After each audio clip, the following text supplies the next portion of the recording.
sono venuti a fare la presa del dipartimento.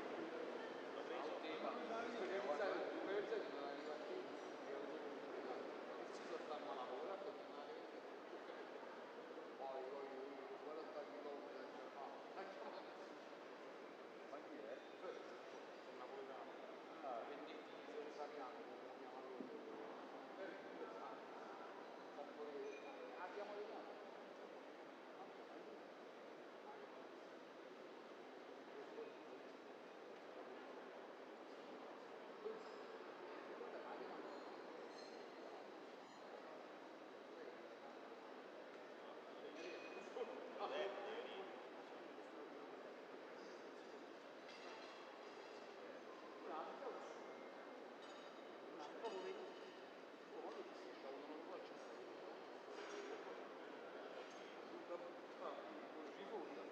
Ci roba di mezzo l'avvocato, quindi non stava sovrano, però lui che faceva, mi sa che andava a corso, la scienza forse a Sistina, andava a Spazio, sempre con la Clemente, De Mauro, era arrivata, io l'ho andata a spazzare il cuore prima, tipo Marco Vero, no? Allora, dice, poi non c'è più e ci aveva sempre 2 ore, noi stiamo a parlare di Giorgio della Roma e lui Giorgio si aspettava che fosse inizialmente, ora domani via per insomma, avevano beccato una cosa di tempo privado, una cosa che parlava mi sta segnando lui, perché ne va piano, capito?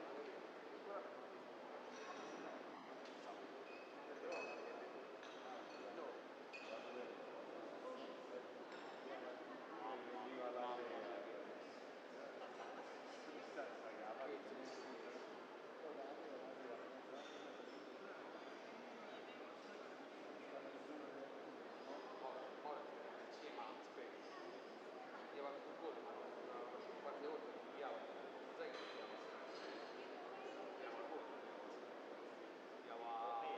cambiava cornetta, cioè lui particolare quando ho saputo che viveva all'euro, che siamo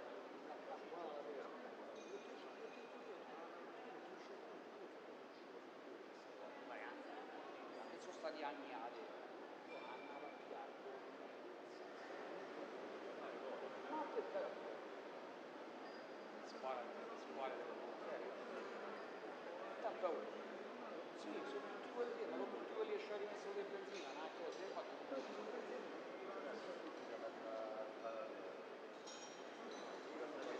aspetta che qualcuno ti voglio, sai, voglio bene, capito, ci diverto.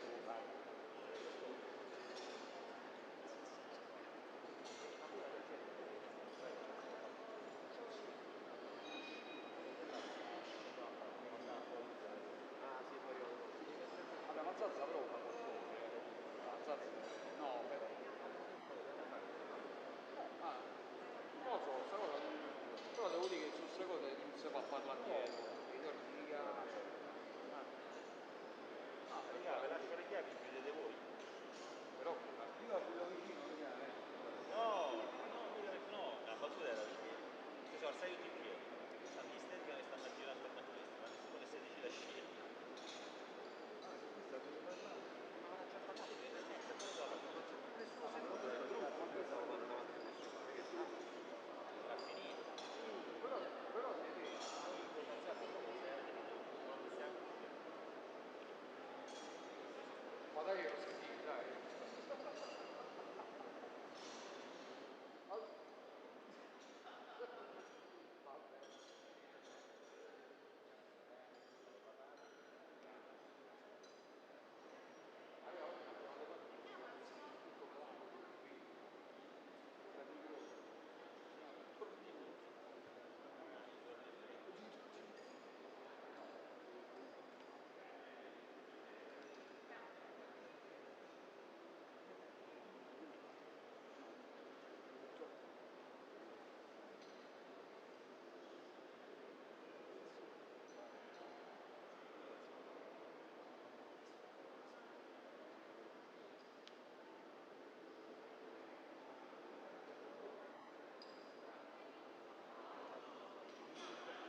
Per favore, should we...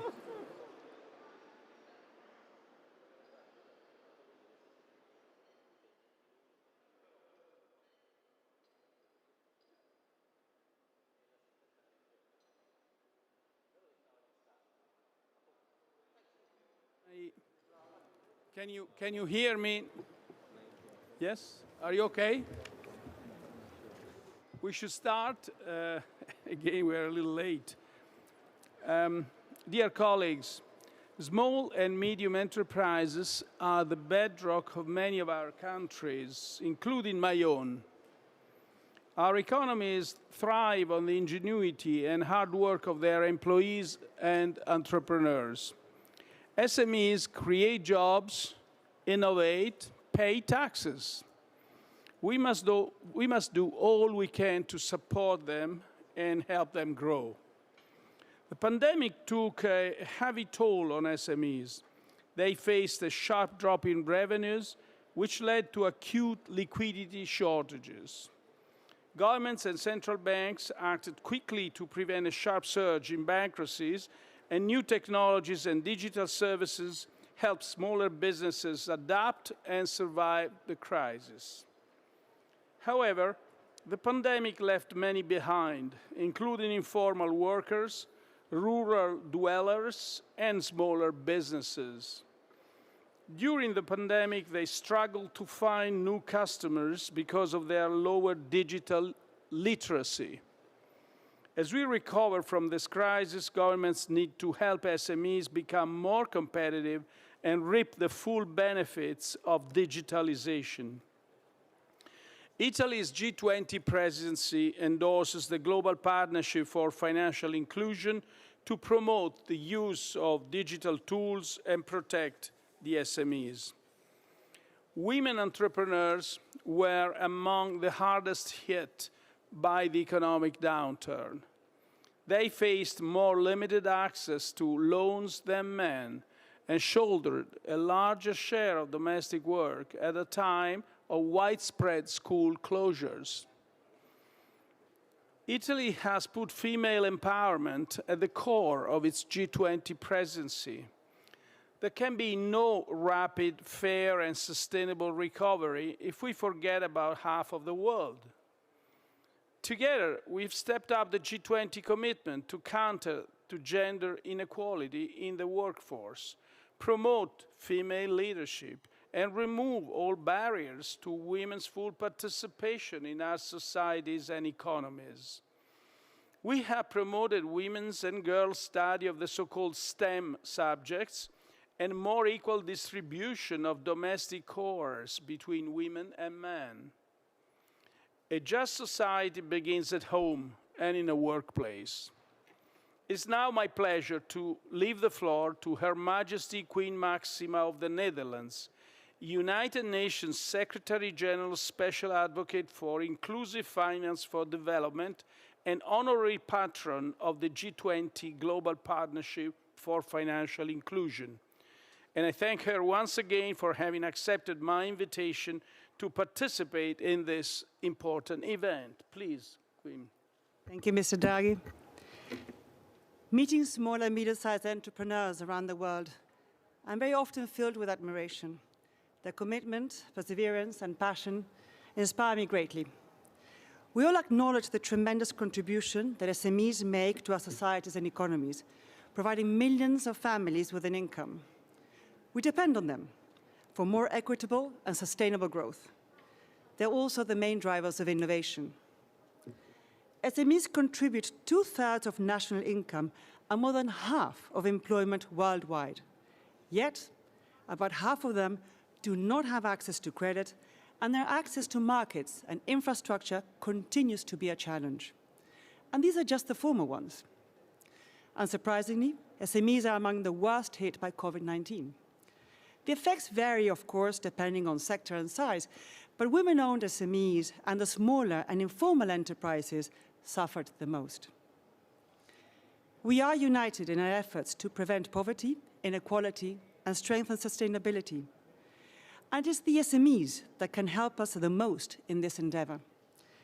But are we doing enough to support them? do we consider women's specific needs? Do we provide them with the right tools that enable them to increase their productivity and build back stronger, not only for their sake, but for the sake of us all? I could say that more could be done. While we know that SMEs are diverse and should not be treated just as one group, I would like to point out 3 areas of action that apply to all. First, digitization. SMEs lag in the adoption of digital technologies. This results in the loss of opportunities. And this is a challenge for both advanced and developing economies. Experience shows that digitization makes businesses more efficient and help them even to cope with the growing problems of labor shortages in many countries. It also opens up new markets. One of the many inspiring examples I saw was in Indonesia. It's called Gojek. Gojek is a ride-hailing app which uses its digital ecosystem to help small businesses digitize their inventory management, marketing, payments, credits, and sales. Now suddenly, these SMEs are connected to the larger world.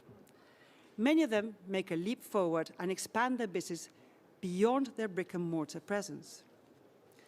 Of course, innovations like this require widespread access to digital public goods and the development of digital skills. This brings me to the second area of action: investments in skills and capabilities. Everywhere, entrepreneurs, employees, and the education sector have to adapt to new technologies and market conditions. Matching supply and demand on the labor market is a dire necessity. And it does not stop at schools. Everyone needs to continuously develop and learn. This is easier said than done. Therefore, it is essential that we reflect on the best way to support lifelong development among the workforce. In the Netherlands, we are starting to work towards a lifelong development program. It encourages learning and developing during one's career by providing training, budget, and advice. Of course, this requires investment, but the cost of these measures is a fraction of the added value we can generate. And this brings me to the third area of action: access to finance. This is one of the most cited obstacles facing SMEs to grow their businesses. SMEs need a range of financial services: payments, equity, short and long-term debt, savings, and insurance, especially for startups and firms with large growth prospects. This could be from a bank, cooperative, lending platform, or fintech. But to get there, we need to improve the whole finance ecosystem, such as credit reporting systems and insolvency regimes, and of course, seize the opportunities of technology. The British fintech Credit Enable helps SMEs by reducing the hassle and costs it takes to get a loan. Using data analytics, it matches small businesses with the most appropriate loan product and at the best rate. We have to have more of these examples. In conclusion, strong SMEs are essential for inclusive, equitable, and sustainable growth. The COP26 climate ambitions and the UN SDGs urgently need resilience and productive SMEs to support these challenges. Therefore, we need to boost SMEs' capabilities and prospects.